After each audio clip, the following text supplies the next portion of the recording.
kem pan so on do don ni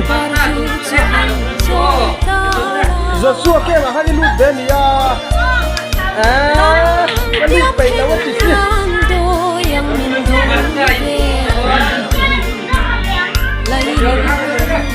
với như là cần kem pan ten ni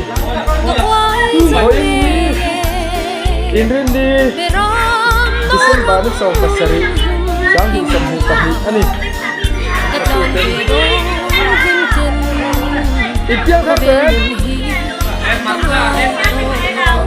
ipiang thap tem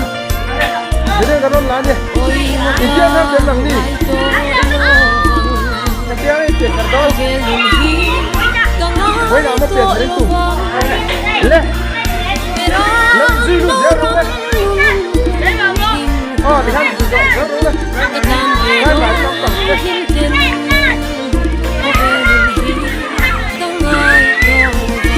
kết quả sẽ ra là gì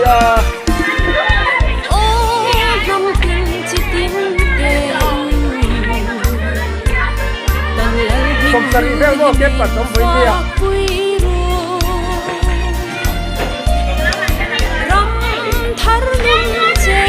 Ê chỗ đúng không? Cầm đơn đi đó mình cân chân xuân ngày gần là thu lấy rong ta đã chia thọ lù thao đàn in lim lệ mình cắn làm quy dền đồ ôi một cắn làm quy dền đồ lim lệ mình cắn làm quy dền đồ lấy rong ta đã chia thọ lù thao đàn in cắn chân lim lệ mình cắn làm quy dền đồ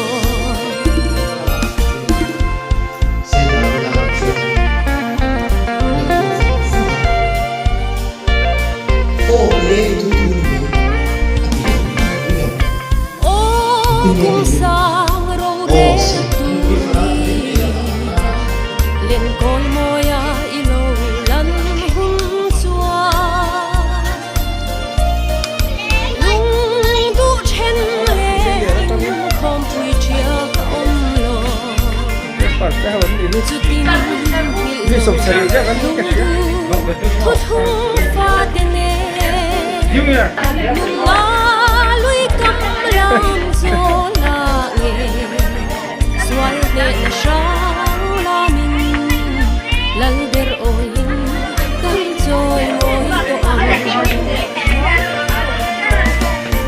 ôi một cánh trôi môi tô ấm lần đêm ôi cánh trôi môi tô ấm nung ngã lui cắm lòng gió là nghề xoay để là sáng la mình lần đêm ôi cánh trôi môi tô ấm râm đùa po kia râm đùa mềm bát thiên thu diệp tu nuông về thấu speaker po hay mà sụt khai anh đọc trên lại xin nhớ đuổi các bạn ô năm tin chỉ tin tê cần lấy mình lui mình pha quy ru ram thar num chenin làm ze tin cần tha thu tiêm râu pui cần chân xuân